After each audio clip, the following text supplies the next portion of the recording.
Saudara-saudara kaum muslimin rahimakumullah, kenapa kita lebih dahulukan menanamkan jiwa, roh dan semangat tauhid ini kepada anak-anak kita? Pertama, kita tidak hanya ingin sekedar mempunyai anak yang pintar, tetapi lebih daripada itu kita pun ingin mempunyai anak yang benar. Segala macam disiplin ilmu, segala macam bentuk penalaran ilmiah dan pengisian intelektualitas manusia mungkin di satu sisi akan membuat dia pintar, tapi di sisi lain belum tentu akan membuat dia benar. Nabi pernah memberikan peringatan, man izdada ilman walam yazdad huda lam yazdad minallahi illa bu'da. Orang yang hanya bertambah ilmu pengetahuannya tapi tidak bertambah hidayah dari Allah, tidak makin mantap keimanannya, maka seluruh nilai-nilai ilmunya hanya akan menjauhkan dia dari Allah Subhanahu wa taala. Dan adalah lebih merupakan azab daripada nikmat kalau kita diberikan ilmu pengetahuan yang hanya akan menyebabkan kita semakin jauh dari Allah Subhanahu wa taala. Yang kedua, sesungguhnya roh, jiwa dan semangat tauhid yang melekat dalam diri anak pada puncaknya akan melahirkan satu disiplin murni yang tumbuh dari dalam dirinya sendiri, di mana si anak dalam kehidupannya merasakan dimanapun dia berada, kemanapun dia pergi, ia selalu merasakan kehadiran Allah dekat dalam hidupnya. Ia sadar sesadar-sadarnya bahwa tidak ada satu perbuatan yang bagaimanapun kecilnya yang bisa disembunyikan dari kekuasaan Allah Subhanahu wa taala. Yang ketiga, dengan penanaman roh, jiwa dan semangat iman ini, maka diharapkan anak-anak nanti pada pertumbuhannya sanggup mengendalikan hawa nafsunya. Dengan kata lain, bahwa penanaman jiwa tauhid, penanaman roh dan semangat keimanan ini merupakan kondisi dasar yang harus dilakukan sebelum yang lain-lainnya. Kemudian pendidikan kedua yang diberikan oleh Al-Quran melalui contoh dan model dengan Luqmanul Hakim ini, setelah menanamkan tauhid, ditanamkanlah kepada si anak ini rasa hormat kepada orang tuanya. Wa wassaynal insana biwalidayhi, dan kami wasiatkan kepada manusia untuk berbakti kepada ibu bapaknya. Hamalathu ummuhu wahnan ala wahnin, karena ibunya telah mengandungnya dengan kepayahan di atas kepayahan, maksudnya dengan kepayahan dan kelelahan yang berlipat ganda. Sehingga ketika Rasul ditanyakan orang, ya Rasul, siapa yang paling harus saya taati di dunia ini? Beliau menjawab, ibumu. Kemudian siapa lagi ya Rasul? Ibumu. Setelah itu siapa lagi ya Rasul? Ibumu. Dan kemudian siapa ya Rasul? Bapakmu. Ibu, ibu, ibu, bapak. Bahkan al-jannatu tahta aqdamil ummahat, surga berada di bawah telapak kaki ibu. Bagaimana menanamkan rasa hormat kepada orang tua di hati anak? Tentu yang pertama, bagaimana orang tua bisa memberikan keteladanan. Marilah kita sebagai orang-orang tua ini menyadari bahwa sebelum anak kenal sekolah dasar, sebelum anak kenal TK, ibtidaiyah, sanawiyah sampai kepada perguruan tingginya, yang pertama dia kenal adalah lingkungan rumah tangganya, gurunya adalah ibu bapaknya. Di sini berlakulah apa yang dinamakan keteladanan.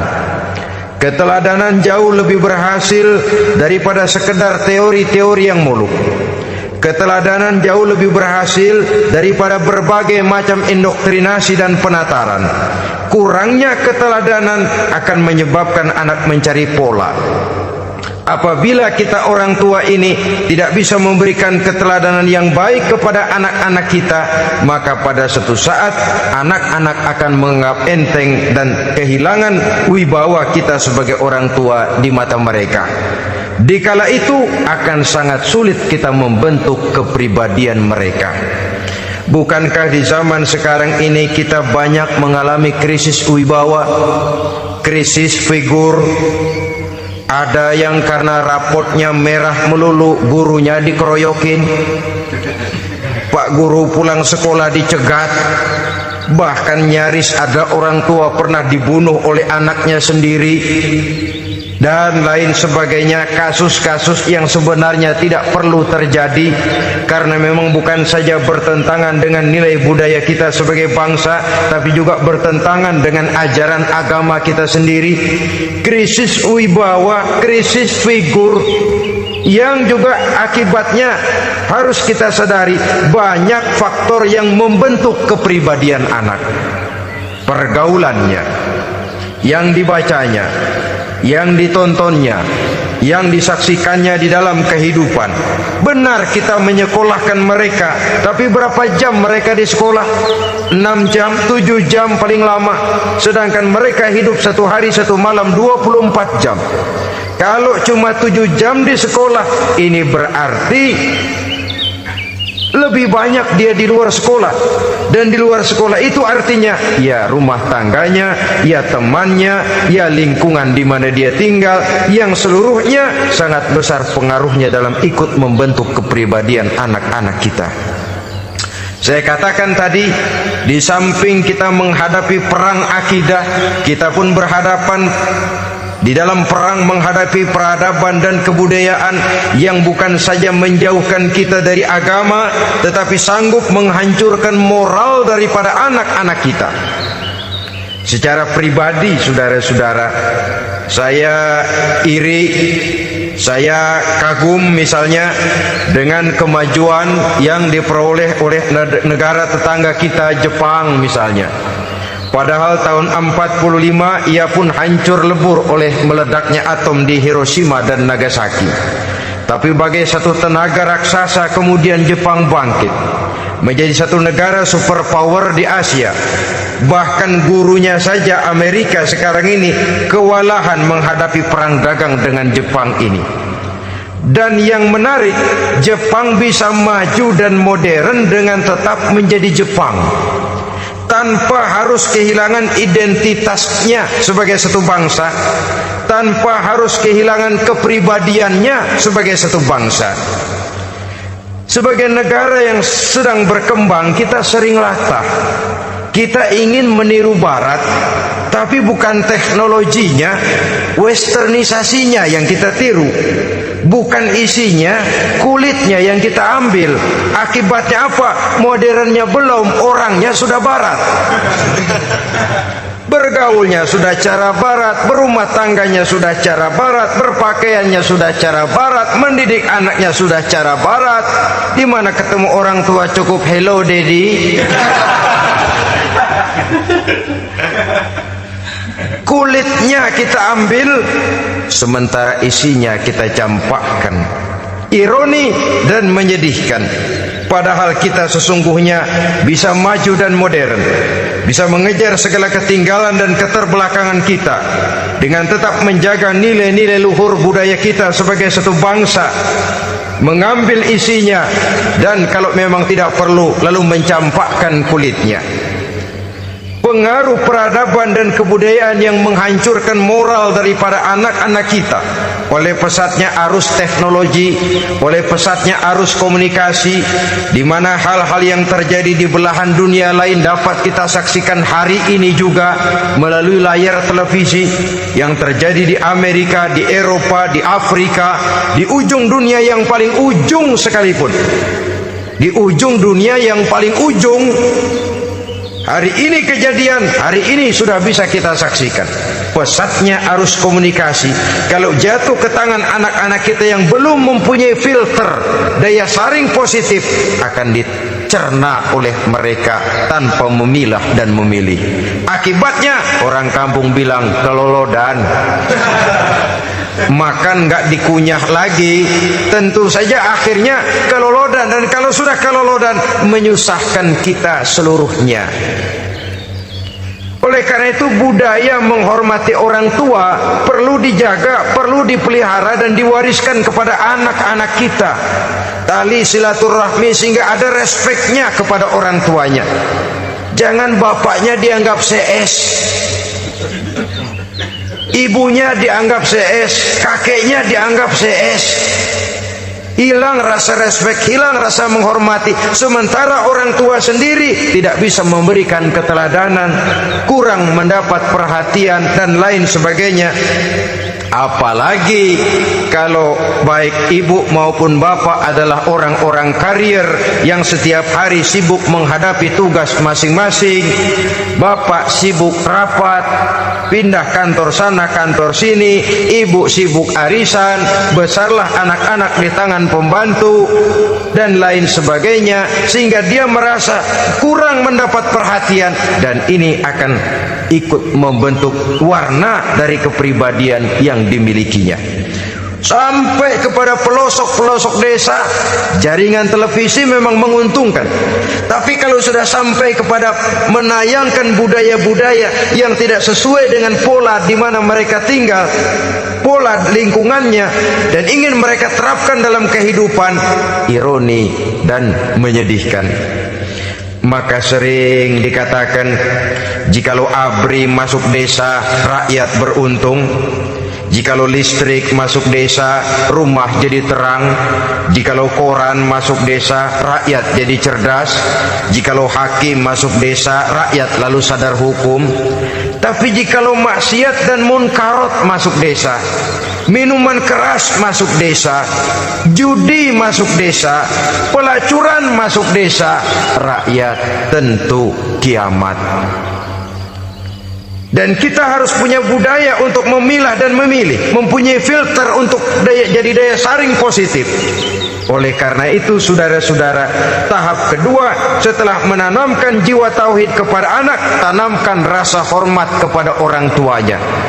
Orang tua itu ibu bapaknya, orang tua itu guru-gurunya yang mengajarkan dia, atau yang dianggap tua yang lebih senior dari dia. Karena tidak ada satu peradaban yang berdiri sendiri. Bagaimanapun maju dan modernnya kita sekarang, tentu merupakan mata rantai yang berkaitan dari generasi terdahulu. Ini yang kedua. Setelah tauhid, berbakti kepada ibu dan bapak. Tidak ada satu kebahagiaan yang bisa ditegakkan di dunia ini tanpa doa, tanpa restu daripada ibu dan bapak. Ini keramat hidup. Doanya dikabul Allah dan kutubnya juga dikabul oleh Allah Subhanahu wa ta'ala. Jadi mendidik anak setelah menanamkan jiwa tauhid, menanamkan rasa hormat dan taat berbakti kepada ibu bapaknya. Itu yang kedua. Kemudian yang ketiga, melalui model Luqman, Quran mendorong kita untuk mendidik anak menanamkan etika otonom. Apa itu? Ya bunayya innaha in taku mithqala habbatin min khardalin fatakun fi sakhratin aw fis samawati aw fil ardi ya'ti biha Allah.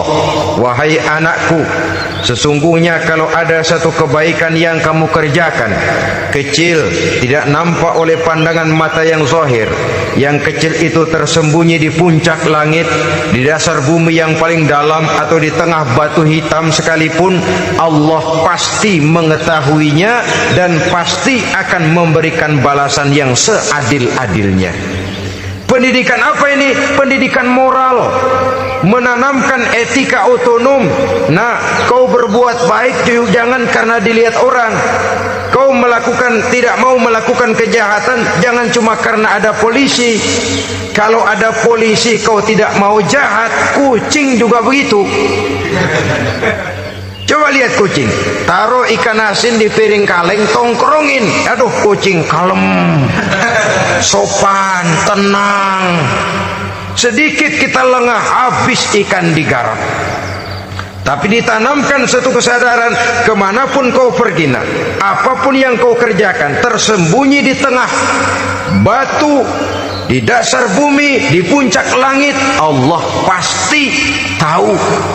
Dalam bahasa yang ringan, nak, kita ini diawasi oleh dua hiperkomputer yang maha sensitif.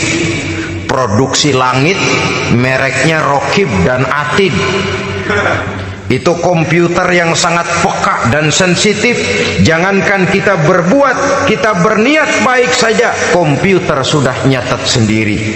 Inilah yang orang sekarang namakan waskat, nah, pengawasan malaikat. Kalau hidup sudah merasa diawasi oleh malaikat, waskat berhasil. Tapi kalau waskat sudah diawasi malah nekat, itu yang gagal. Atau yang diawasi dan yang mengawasi sama-sama sepakat, nah, itu juga bisa cincai. Saudara-saudara kaum muslimin rahimakumullah, waskat dalam pengertian kita muslim, bagaimana hidup ini merasakan diawasi oleh malaikat.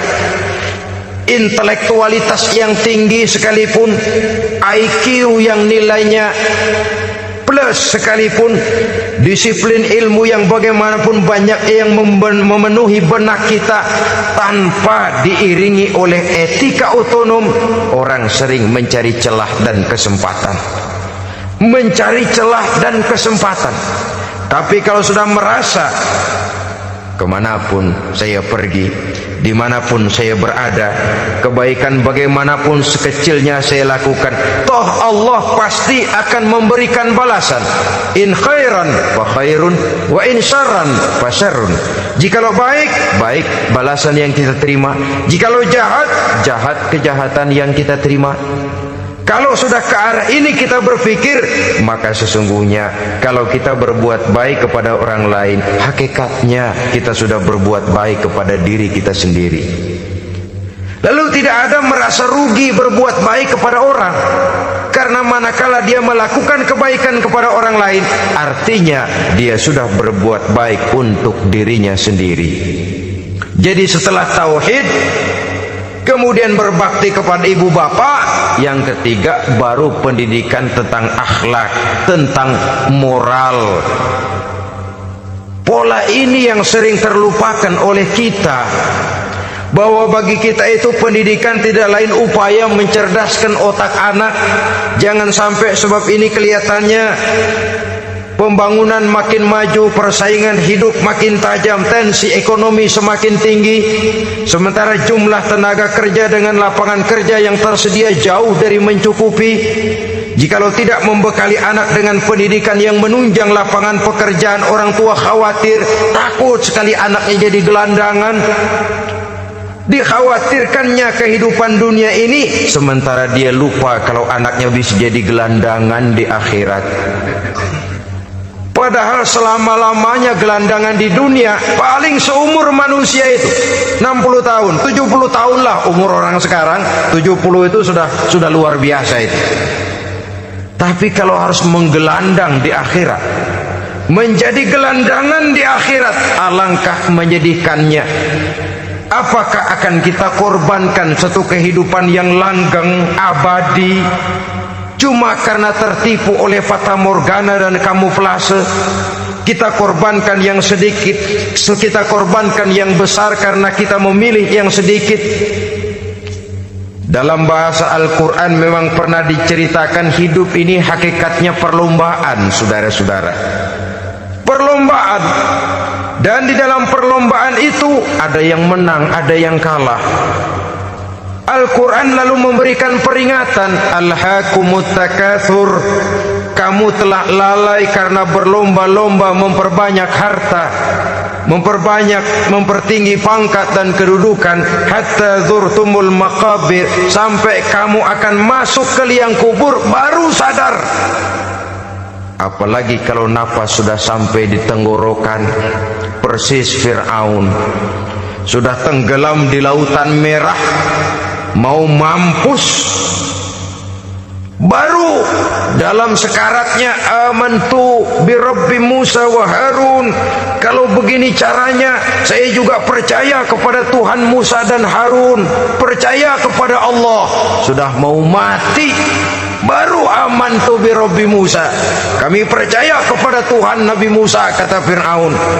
Malaikat maut kesal benar, dilelepin terus di laut, mampus terus sekalian. Hidup ini memang kita berlomba. Berlomba dengan waktu, berlomba dengan umur, berlomba dengan tenaga, berlomba dengan tetangga. Yang jangankan kita sampai mundur, berhenti saja sejenak, kita akan ditinggalkan oleh yang lain. Tiada kata mundur, bahkan tiada kata berhenti. Sekali kita melangkah, melangkahlah terus. Tapi berlombalah seperti yang dikehendaki Quran. Fastabiqul khairat. Berlomba-lombalah di dalam kebajikan. Jangan berlomba-lomba di dalam kemaksiatan, kemunkaran, kejahatan. Berlombalah dalam urusan kebaikan. Saudara-saudara kaum muslimin rahimakumullah, tauhid, berbakti kepada ibu bapa, kemudian pendidikan tentang moral. Apabila pendidikan tentang moral sudah tertanam, barulah lihat bakat si anak. Kemana bakatnya? Anak saya kelihatannya dari kecil demennya main bedil-bedilan saja. Abri kali itu. Kirim ke Magelang, masukkan akabri. Tapi dengan syarat 3 itu tadi. Iman sudah tertanam, rasa bakti kepada ibu bapak sudah ada, dan punya nilai moral. Sehingga boleh jadi nanti dia menjadi jenderal yang beriman, yang berbakti kepada ibu bapaknya, dan punya moral yang tinggi. Kan lebih baik rakyat rendah tapi akhlaknya tinggi daripada pejabat tinggi tapi moralnya rendah. Jauh lebih baik rakyat rendah punya moral tinggi ketimbang pejabat tinggi punya moral rendah. Nilai moral ini yang jadi ukuran dan barometer di masyarakat. Yang ini yang sering kita lupakan, bahwa kehancuran satu bangsa dimanapun di dunia ini selalu dimulai dengan kehancuran moral daripada bangsa itu sendiri. Sekarang membina nilai moral ini berat. Gadis kita, remaja, putri diberikan pakaian jilbab, mungkin dia sendiri masih setengah-setengah, ditambah lagi oleh ledekan temennya. Jilbab lah kuno, bau sorga lah, bau masjid lah, bau menyan lah. Ditanamkan rasa malu untuk hidup dekat dengan agama. Kalau moral semacam ini sudah tertanam, sedikit demi sedikit kita mulai mengucapkan selamat tinggal kepada agama.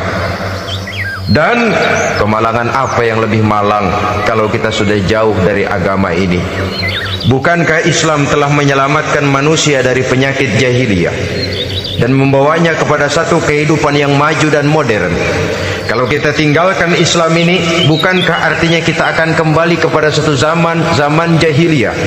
Hanya saja jahiliyah itu berada di abad modern. Versinya tentu lebih modern. Kalau zaman jahiliyah dulu mabuknya pakai arak, zaman sekarang sudah macam-macam orang bisa mabuk. Kalau zaman jahiliyah dulu anak perempuan dikubur hidup-hidup, zaman sekarang kadang-kadang belum sempat lahir ke dunia, malah sudah dibunuh lebih dahulu. Versinya saja yang berbeda. Kalau di zaman jahiliyah dahulu manusia menyembah batu yang bernama Latta, Uzza, Manat dan Hubal, di zaman jahiliyah modern sekarang ini orang sering menyembah kepala bagiannya, sering menyembah atasannya, sering menyembah komputer, sering menyembah teknologi modern yang lebih diyakininya daripada Allah sebagai keyakinan sentral di dalam hidupnya. Saudara-saudara kaum muslimin rahimakumullah. Jadi yang ketiga, nilai moral yang ditanamkan kepada anak-anak kita supaya dia bisa menghadapi tantangan-tantangan hidup yang semakin berat ini dengan tetap berpegang teguh kepada nilai-nilai moral yang diwarnai oleh jiwa keimanannya yang bersumber dari ajaran agamanya. 3. Kemudian yang keempat, barulah tatanan kehidupan sehari-hari. Apa kata Luqman? Ya bunayya aqimis shalah. Setelah bertauhid, berbakti kepada ibu bapa, punya nilai moral. Ya bunayya aqimis shalah, nak dirikan solat. Rumah tangga muslim. Anak berumur 7 tahun sudah berani meninggalkan solat. Kata Nabi, pukul. Bukan untuk menyakiti, untuk mendidik. Karena sayang kepada anak. Saudara-saudara, kita khawatir betul kepada anak. Kalau dia pulang dari sekolah, Buru-buru kita sebagai orang tua bertanya, sudah makan nak? Sudah istirahat nak? Tapi jarang kita sebagai orang tua melontarkan, sudah sholat nak? Bahkan kita bisa memberikan sugesti kepada anak. Nah, kalau kau naik kelas 1 sampai naik ke kelas 2, bapak beliin sepeda. Tamat SD nak, motor. Tamat SMP nak, ke Bali kita. Tamat SMA nak, Singapura. Saudara-saudara, tapi kalau untuk urusan sholat misalnya, kita tidak pernah memberikan sugesti kepada anak-anak kita. Nah, kalau kau hafal Fatihah lengkap dengan artinya, bapak beliin sepatu. Nah, kalau kau bisa sholat dengan baik, cukup syarat rukunnya, bapak beliin sepeda. Ada rangsangan, ada sugesti yang membuat anak lebih tergerak untuk hidup dalam suasana keagamaan. Ya bunayya aqimis sholat, nak dirikan sholat. Sebab ini sandaran vertikal yang paling langsung antara manusia dengan Tuhannya. Menyadari bahwa sepanjang yang bisa dilakukan oleh manusia hanyalah berusaha, dan kepastian sepenuhnya ada di tangan Allah. Dengan sholat kepribadianmu diperteguh, dengan sholat sandaran vertikalmu kepada Allah diperkuat. Dan pada waktunya nanti Al-Quran memberikan bimbingan, hendaklah minta tolong kepada Allah dengan sabar dan tetap mendirikan sholat. Ya bunayya aqimis sholat. Setelah itu wa'mur bil ma'rufi wanha 'anil munkar. Tegaklah membina yang ma'ruf, tegaklah mencegah yang munkar. Ini sikap hidup sudah. Salat tadi tugas hidup. Lalu sikap hidup tampil di tengah masyarakat, membina yang ma'ruf, mencegah yang munkar sesuai dengan kesanggupan masing-masing. Bukankah setiap kita kepingin punya anak yang bermanfaat, setidaknya bagi keluarganya, syukur kalau bisa bagi lingkungannya, bagi masyarakat, bangsa dan negaranya. Dan satu di antara tanda orang yang bermanfaat, kalau dia bisa hidup menjadi penganjur yang ma'ruf dan pencegah yang munkar. Dan itu kalau tidak ada hidayah, sulit orang mau melaksanakan itu. Sebab apa? Ada kecenderungan belakangan ini di mana agama dianggap urusan pribadi. Sehingga orang lalu sering bilang, jangan bawa-bawa agama dah, itu kan bukan urusan agama. Ini sudah ciri berpikirnya sekuler. Jangan bawa-bawa agama, agama urusan pribadi. Artinya orang mau sholat mau enggak, jangan bilang apa-apa dah, urusan dia sendirian. Dia mau puasa dia enggak, merdeka saja, urusan pribadi. Agama bukan persoalan pribadi. Apalagi jikalau sudah menyangkut amar ma'ruf dan nahi munkar, siap menegakkan yang baik, mencegah yang munkar, untuk tegaknya satu masyarakat yang diwarnai oleh kebaikan dan terhindar dari segala macam kejahatan. Dan terus ayat-ayat selanjutnya mencerminkan sikap hidup. Namun yang intinya, cara mendidik anak yang baik yang dicontohkan oleh Al-Quran dengan Luqmanul Hakim sebagai model. Pertama, tanamkan tauhid. Yang kedua, tanamkan rasa hormat dan berbakti kepada ibu bapaknya. Yang ketiga, tanamkan moral, nilai akhlak yang tinggi. Setelah itu yang keempat, biasakan hidup dalam suasana keagamaan. Kontrollah sholatnya, kontrollah baca Qur'annya, kontrollah puasanya di bulan Ramadan. Ajaklah anak-anak sholat berjamaah, sehingga dengan demikian dia terbiasa oleh satu suasana yang mendekatkan dia dengan nilai agamanya. Dari sana diharapkan nilai-nilai ilmu yang didapatnya dari bangku sekolah akan menciptakan keseimbangan dengan yang ditanamkan oleh orang tuanya dalam bentuk yang dijelaskan oleh surah Luqman itu tadi. Sehingga apabila keseimbangan ini terwujud, akan menjalin keseimbangan dalam pola berpikir, dan keseimbangan dalam pola berpikir akan melahirkan keseimbangan dalam perbuatannya. Terwujudlah kita harapkan insan yang fid dunya hasanah wa fil akhirati hasanah.